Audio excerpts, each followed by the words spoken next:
Hi there, welcome back to Mill Creek Church, the place where you belong. We are so thankful that you came out and chose to worship with us. We're currently doing our Wednesday night word of encouragement. If you'd like to find out more information about Mill Creek Church, you can visit us on the web at millcreekbaptist.online or join our Facebook group that you will see displayed on the screen. And if you would like to know more about Mill Creek Church, please feel free to fill out our Connect Plus card that will be linked in the description below, and someone from our church will be reaching out to you shortly. Today's reading comes from Ephesians chapter 4, verses 1 through 7. Therefore I, the prisoner of the Lord, implore you to walk in a manner worthy of the calling with which you have been called, with all humility and gentleness, with patience, showing tolerance for one another in love, being diligent to preserve the unity of the Spirit in the bond of peace. There is one body and one Spirit, just as also you are called in one hope of your calling. One Lord, one faith, one baptism, one God and Father of all, who is over all and through all and in all. But to each one of us grace was given according to the measure of Christ's gift. Evaluating your God-given calling. What's the secret?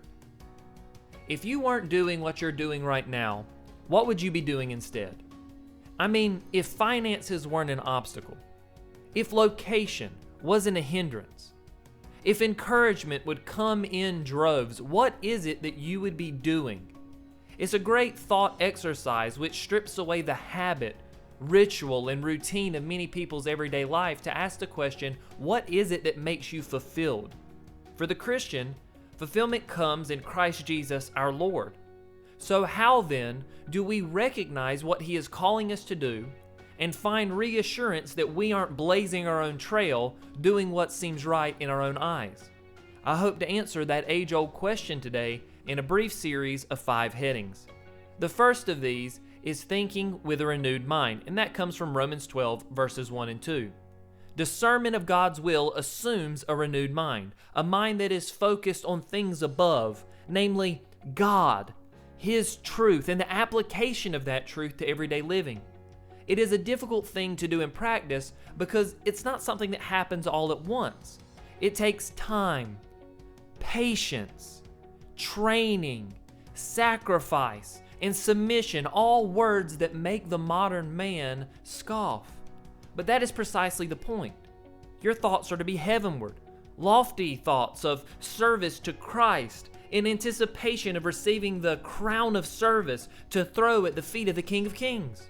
Your thoughts are not to be on the monotony of life or the pattern that you have established. No, your life is to be lived with the ever-present thought of, oh Jesus, my King, conform me to your life for me and not that of my own. So it first begins with a renewed mind in Christ. Secondly, although not separated from the first, is the need to commune with God through His Word and prayer.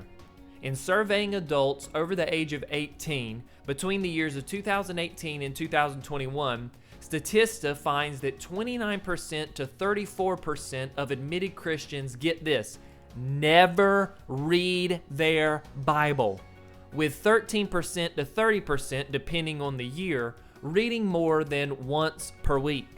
Those numbers are detestably staggering. More concerning is the fact that 56% of those surveyed said that they, quote, had interest in reading the Bible regularly, but never got around to it.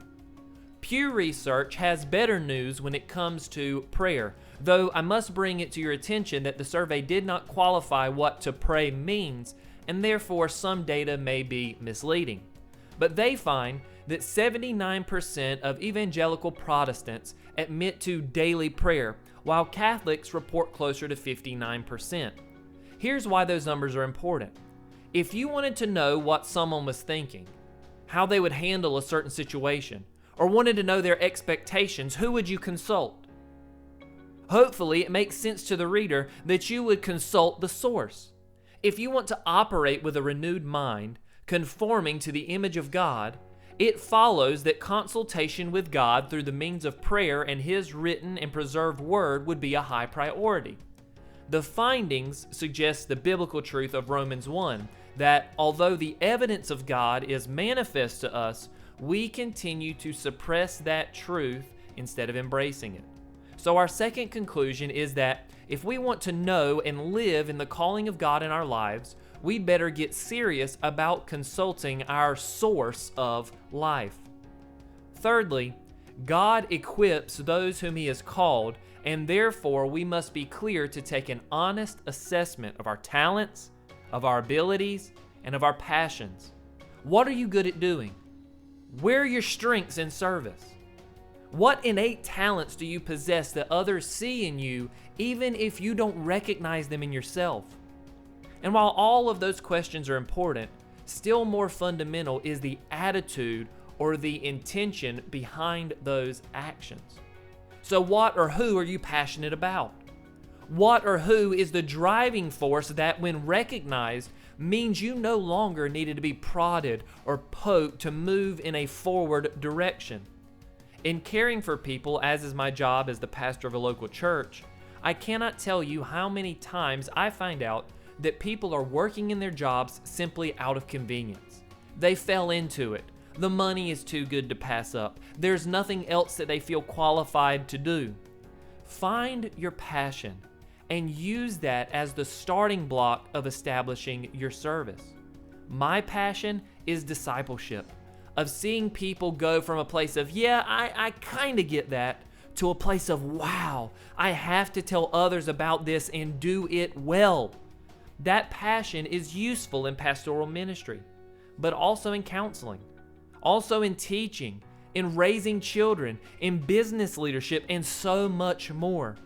So don't limit yourself for the sake of convenience. Take an honest assessment of who you are before God and seek His will as to the best place to nurture and use you. Fourth, get on your face before God, seeking His guidance, but also listening for His still, small voice. Elijah the prophet was fleeing for his life, seeking the will of God as to his next steps, because quite literally, with the wrong step, his life could end. As Elijah stood waiting for the Lord, a great and terrible wind came, but the Lord wasn't in the wind. The same happened again with an earthquake, a great calamity, but God's guidance was nowhere to be found. A third event, this time a great blaze burning in fire, but still no guidance or direction.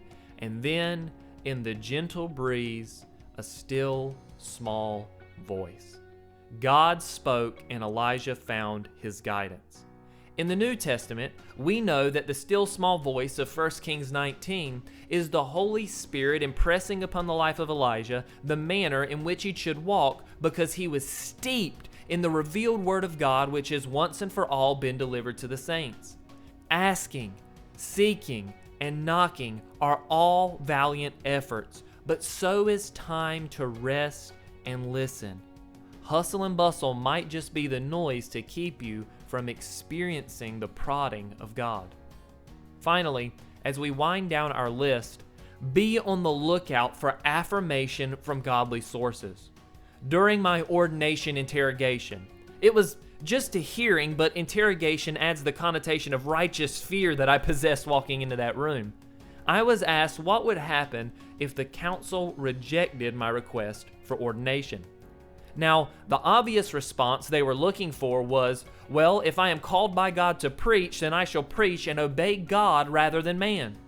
And while I knew that to be the case, I carefully explained to them that it was my belief that if God was calling me to pastoral ministry, there would be a recognition of that ability by other folks, which there was. It wasn't that I placed the opinion of man over the calling of God. It was that I had so much faith in the calling of God on my life that the ordination council, seeing that desperate dependence on God, would succumb to His will and proceed with ordination. It was a righteous anticipation that the calling of God would be recognized with unity by my pastoral peers, and I see that in Ephesians 4. So fifthly and finally, look with eyes of faith for the affirmation of his calling, and if it is not present, humbly start back at step number 1.